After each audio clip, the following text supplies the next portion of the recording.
School, President Havers, Jeffrey Kozak, Paul Barron, who, can you hear me? No. Now can you hear me? Murphy, he's here again.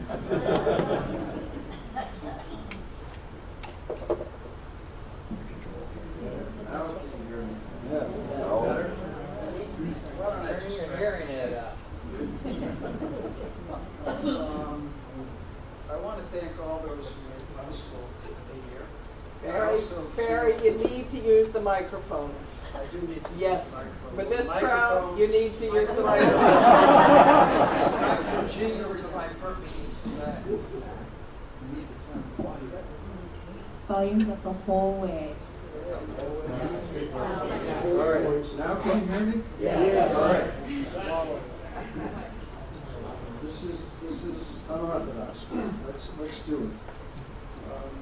I'm overwhelmed by the number of colleagues and former students, neighbors and friends, acquaintances and associates,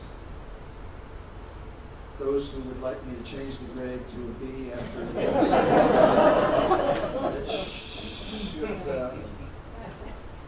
It should increase the ranks really more than there are here tonight.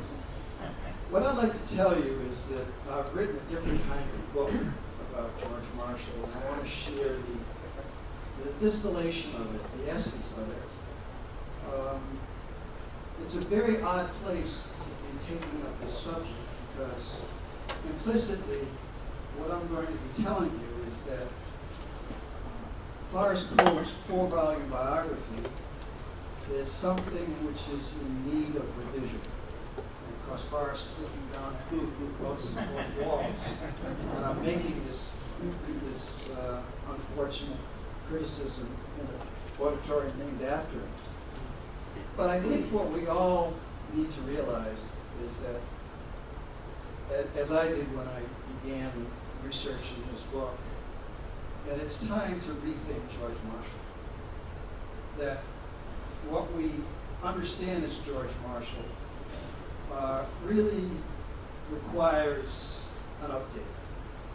And that while Pope's biography, authorized in 4 volumes, is in many ways superb, I don't think anybody out there would disagree that the 4th volume is the least satisfactory. And the 4th volume covers the subject I'm most interested in. How did George Marshall, a career military man, end up overseeing a revolution in American foreign policy? How does somebody leave his starched uniform, put on blue or gray 3-piece suits, and not miss a beat? Show the same brilliance that he did in organizing America's victory in World War II, in wrenching us out of our isolationist cocoon from the 1930s, convincing Americans that they had a responsibility in the world. Not an open-ended responsibility, but a limited and informed responsibility. That Euro-American relations ought to be revamped. An Atlantic partnership ought to be forged. An Atlantic community developed. An Atlantic solidarity created.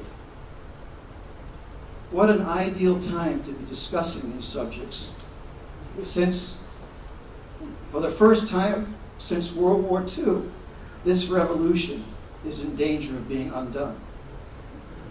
These changes, which built the foundation on which our security has rested for so long, is now in peril. So let's go back and try to understand, how did George Marshall come to be the architect? Because I think Forrest Poe in Volume 4 suggests that he's really a lobbyist, somebody who lends his name to a project, a salesman who undeniably goes out and with consummate leadership skills, sells the Marshall Plan across the country on a string of 14 or 15 major addresses to pressure groups and to interest groups around the country. But what I have found in my research, because I looked for something different, I didn't look for the education of the general, which is the great strength of Forrest Pogue's biography. He helps us to understand how Marshall went out and orchestrated a war on multiple fronts and in multiple theaters and managed somehow, magnificently, to pull it off. I asked, what was there in his life that educated a future statesman? And I was talking to Rick this morning, Rick Drake, and I will try it anyway. It's not unlike, all you baseball fans, what the Oakland Athletics did many years ago when they realized they had an impossibly low income and salary pool. And so they rediscovered baseball. They revolutionized it. They were looking for different things because they had such a poor endowment. And by looking carefully for something which nobody else had looked for, they made an amazing discovery and they revolutionized baseball. It's all, Mikey Lewis writes about it in Moneyball. Well, it's amazing if you go back, and that's what I had to do. I went back to the primary source materials, all upstairs in the vault. By the way, the last biographers of Marshall didn't do much research in that vault. And therefore, there has been a steady recycling of of Forrest Pogue over the years. If you plunge back into the primary source materials and ask different questions, it's one eureka moment after another. You discover things which you didn't really think Marshall possessed.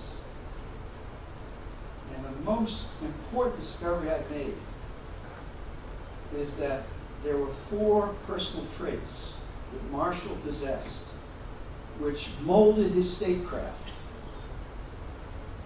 And those traits are the traits I'd like to explain tonight, at least explain the sources of those traits. And the first is realism. The second is his tolerance of diversity. And I have some wonderful anecdotes about the people he was willing to surround himself with during those years as Secretary of State from 1947 to 1949. What odd couples he tolerated in this toleration of diversity that so characterized him. Can you think of anybody more antithetical to George Marshall than Senator Arthur Vandenberg? And yet they combined. They made for a team with 2 other remarkably incongruous teammates, George Kennan and Robert Lovett. Lovett and Kennan came from different worlds. They had different personalities. One was an introvert, the other was a masterful and consummate interpersonally skillful guy, a banker. And so Marshall understands how to balance diversity and community, which is a rare skill. He surrounded himself with the most diverse people. Vandenberg I'd like to elaborate on because such a fascinating character.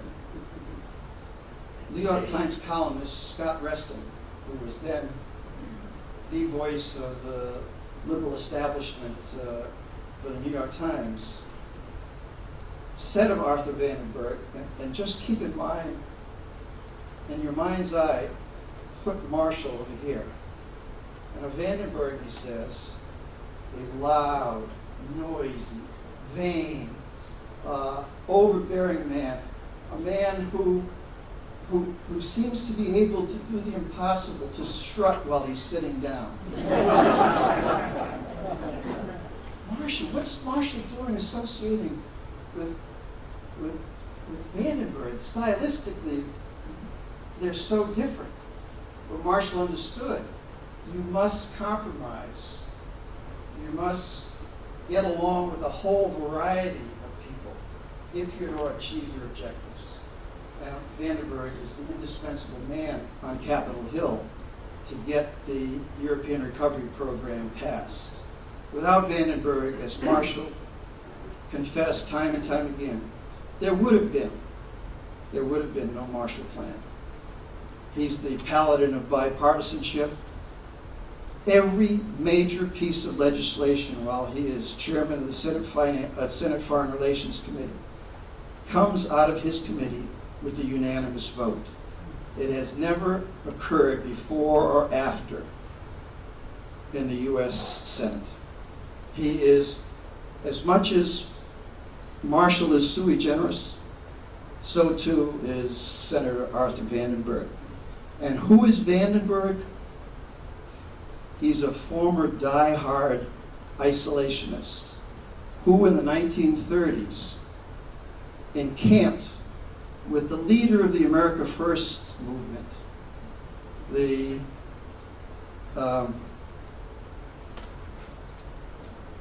would I best describe him?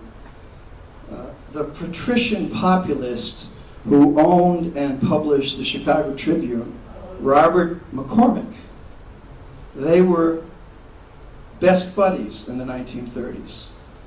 And of course, after World War II, it is McCormick and the Tribune and Tribune Land, which is how the Midwest is often described, that was the most ardent opponent of Marshall's internationalism and Marshall's willingness to assume a deeper commitment to the security of Western Europe. So Marshall has as I mentioned, four major personal traits that I don't think in his fourth volume, Forrest Poe captured in that final installment of his biography. And the realism, the tolerance, the toleration of diversity are just two of the four. And what I'd like to do now is to get back into a clearer explication of how these sources influenced the education of a statesman, how Marshall came to be. Because the third trait is the one that most intrigued me. Because in the fourth volume, there is not a single mention by Forrest Poe that George Marshall was an extraordinarily ardent student of history, that he read history voraciously. As his second wife, Catherine, observed, he was like a locust devouring a green field. He was so avid in his love of history. There is Roger Jeans knows this a little bit better than I do, but since we once entertained him well into the evening at the Lee House on Washington Lee's campus, but a new China hand by the name of John Melby wrote an autobiography and did an interview, oral history, for the Harry Truman Library. And in it, he said that he knew Marshall in China during the Marshall Mission, and that George Marshall had no sense of history. That his idea of history, and this was a put-downs, was that he knew about the Indian Wars out in the Great Plains. And a lot of people have taken the Melby version of Marshall's intellectualism seriously. That he was somebody who was addicted to pulp fiction, that he liked to read Westerns. Of course he liked to read Westerns. when he was burned out in China after 13 hours of negotiating with Chiang Kai-shek and Zhou Enlai, he went home and he didn't read history. He read the Thief of Dodge City or some Louis L'Amour. But that is so misleading about Marshall. Marshall was a serious student of history. This I discovered in finding out that A, he had an ever-enlarging personal library of history books and biographies, which nobody seems to have made note of until he went to Fort Myer when he was made chief of staff. And then he proceeded during World War II to spend 51 or 52 days, it's a little uncertain here, 51 or 52 days in the air on those marathon flights he took across the country and across the Atlantic and the Pacific. What do you think Marshall was doing those 52 days up in the air? Looking at the celestial, looking at the firmament? He was reading as many history books and biographies as he could. He was committed to discovering the lessons of history. And I scratch my head when I go back and look at how Marshall has been treated to date. He seems to be somebody who doesn't really have much input. It's Bolin and Kennan and Will Clayton. Marshall is at the center of the story. If there's anything that's shifting in my book, it's Marshall's coming from off stage to center stage where he belongs, in the spotlight. The other thing about Marshall is that he traveled widely. He traveled widely in the United States from 1914 until 1947. 1/5 of Marshall's life was spent overseas. And what he was doing was taking the pulse of the outside world. That is to say, he understood perfectly that what the British historian Macaulay had said about those who knew England, only England well, didn't know England at all. That he had an internal and an external perspective on America.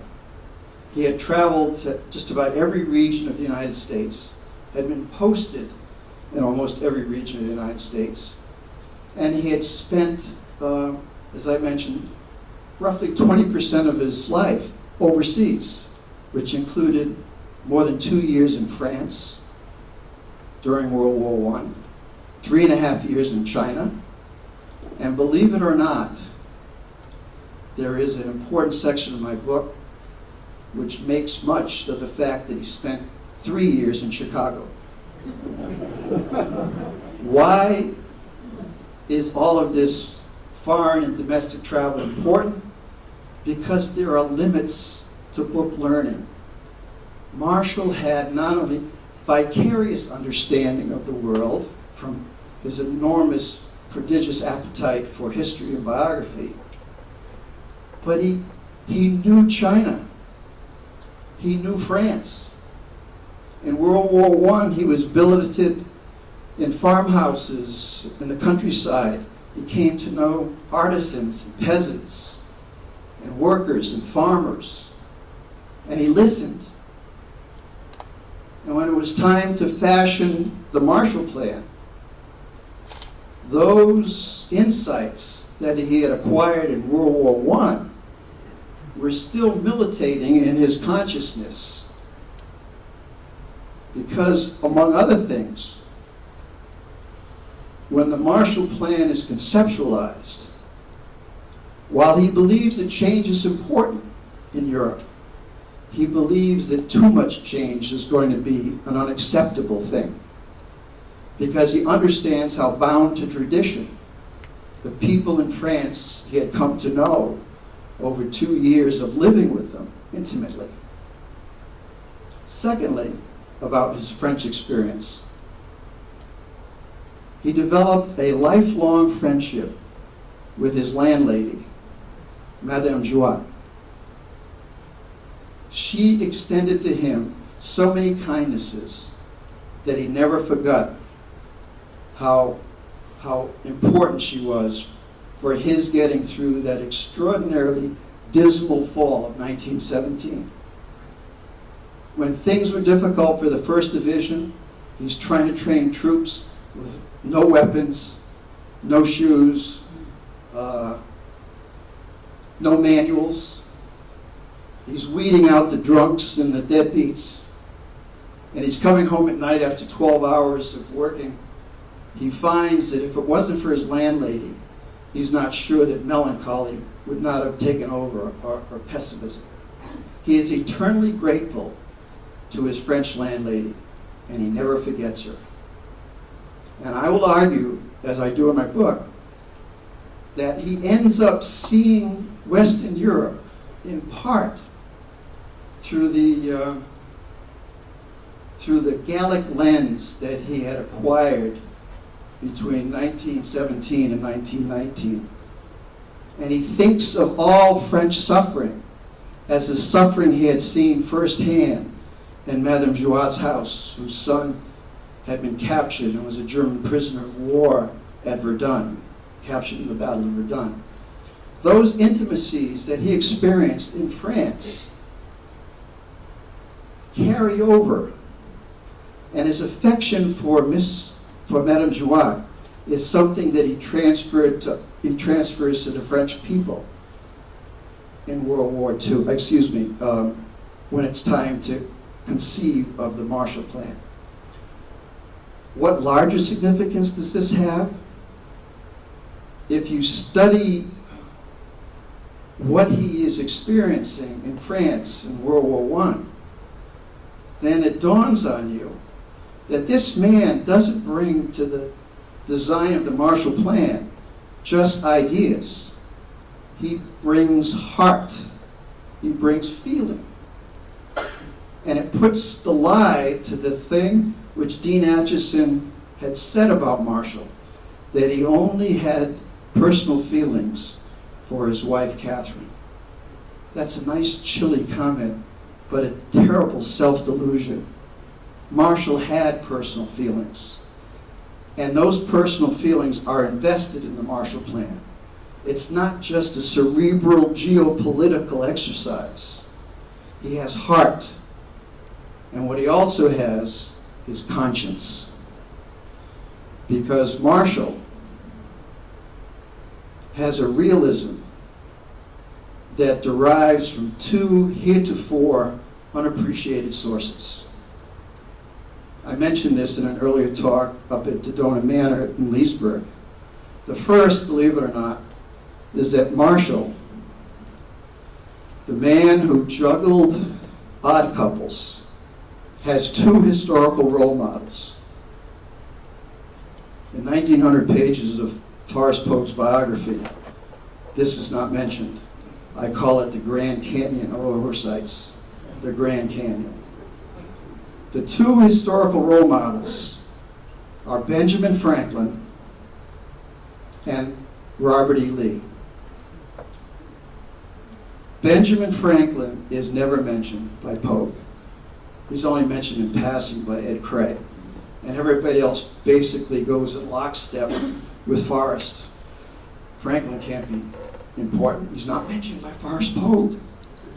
But if you go to the primary materials, it's absolutely clear that Marshall, time and time again, believes that Franklin is the foremost of patriarchs, his favorite founding father. There's so much to be learned from Franklin. In fact, when he's negotiating, can you imagine doing this and not spinning the revolver every other night? when he's trying to bring the communists and the nationalists, the KMT, to an agreement to form a constitution on which they might be able to get along in 1946 China. He pulls out a Benjamin Franklin quote and gives it to him about the futility of perfectionism. Let's get to work and get this constitution fashioned, because you're never going to make it to your satisfaction. So at different moments, Franklin is an inspiration. He's a realist. And when Marshall is putting together the Marshall Plan, the European Recovery Program, it is saturated with common sense, enlightened self-interest, and realism. And much of that comes from his admiration for Benjamin Franklin. The second source of his realism are his Christian teachings. He is a cradle-to-grave Christian. Again, in a secular society, this is not adequately emphasized. That Marshall, his low church Episcopalianism, meant a great deal to him. He was a regular churchgoer. And when he read on Sundays the Book of Common Prayer, you know, if it were my class, I'd have fired you out of here.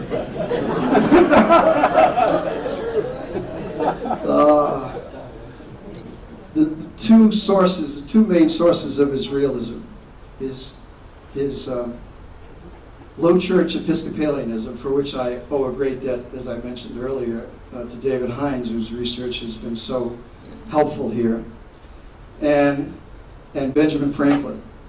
And the realism takes its finest expression, I think, in a way which anticipates Reinhold Niebuhr's Serenity Prayer. That Marshall, although there's no evidence that he read Niebuhr, and Niebuhr's finest piece, The Irony of American History, comes out after Marshall ceases to be Secretary of State, that what he does in his foreign policy, knowing that the great specter hanging over the Marshall Plan is China, what's to be done about China? Because it threatens directly the ability to rebuild Western Europe. You can't have an ever-deepening commitment on the Asian mainland and the reconstruction of Western Europe. Because Marshall, a realist, understands there are limits to American power and limits to that economic cornucopia that is the American industrial system. And so he's willing to change those things that can be changed in Europe, accept the things that he cannot change in China, and hope for the wisdom to know the difference. This is how he's functioning in his foreign policy.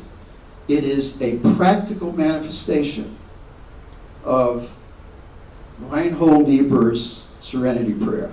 It is the finest example of Christian realism that one can provide. So in a sense, Marshall's realism is a hybrid. It's Franklin-esque and it's Christian. And he brings both of those strains to the determination of what will the European recovery program look like? What will it be? Now I'd like to end with a reference to something I know intimately, the Windy City. What was it about Chicago that so influenced ultimately the success of the European recovery program? Because the conventional wisdom against which I've been revolting in my book, the received wisdom, mainly Forrest Pope's passed down wisdom, has Chicago as a near disaster for Marshall's military career. It's a near disaster. What is a man with all of this extraordinary talent and ambition doing? Taking on a desk job. It's a springboard to nowhere. It's virtual suicide. But that's a question which is asked only about somebody who's being educated to be a general. If you ask a different question, what is it about Chicago that's going to be beneficial for a future statesman? The answer is, there are two people he's going to run into and befriend, purely by happenstance, because he never wanted to go to Chicago. I mean, would you leave Savannah to go to Chicago? I mean, that's a crisis, psychologically and climatologically, that you just don't want to experience. So Marshall goes there reluctantly, told by General MacArthur, then Chief of Staff, that he's going to help to put down civil unrest in the Great Depression. And he goes, he does his duty, he's not happy, especially not happy. He's living south of the Drake Hotel, right down in the Loop, what's called the Gold Coast. So with the mighty hawks coming off Lake Michigan every day, just whacking them, he's not happy.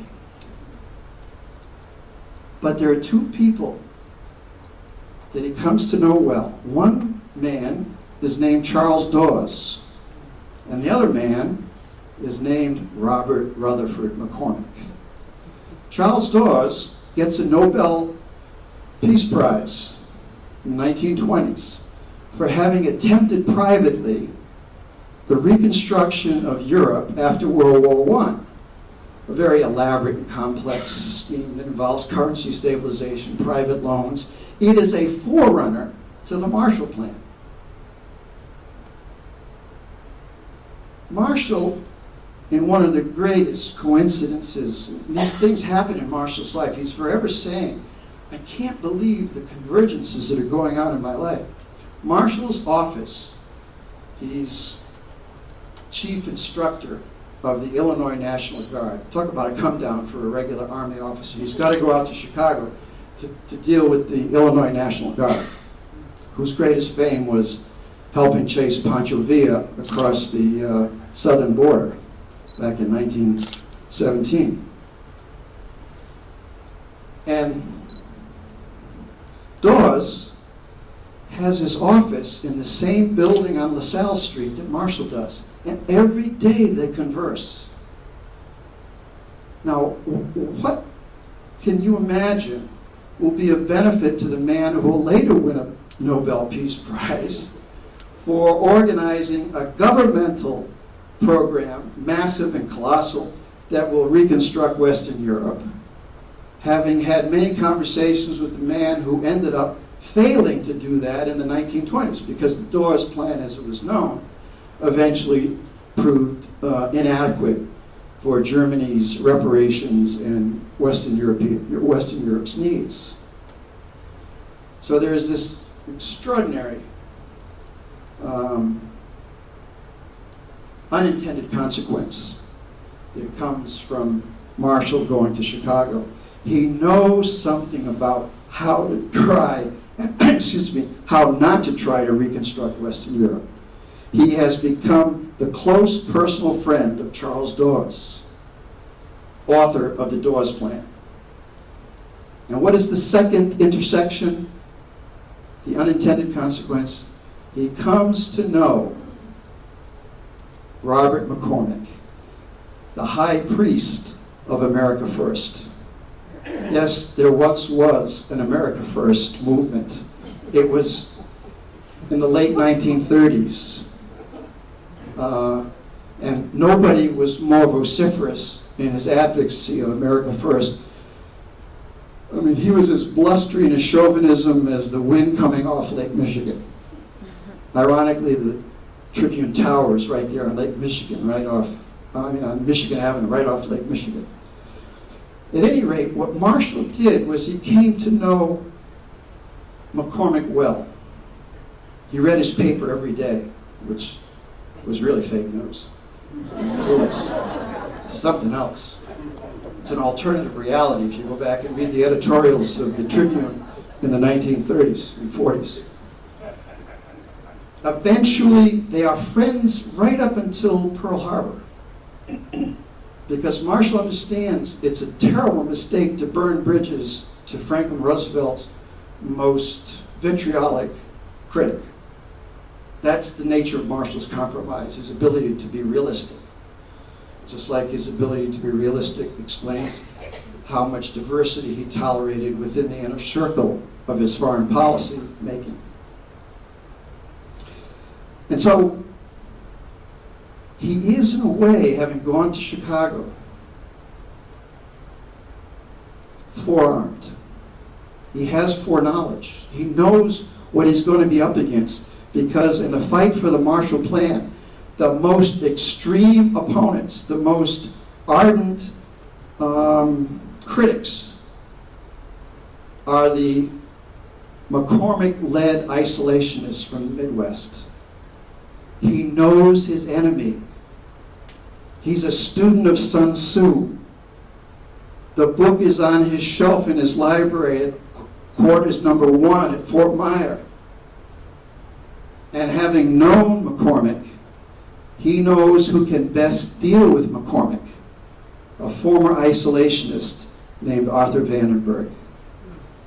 This is just a sampling of the ways in which I think the Marshall that you know is not the real Marshall. That there, in the past, there is a blurry and indistinct picture of the man. He is much more complex, much more intellectual, much more historically grounded than we have come to believe up till now. Thank you very much.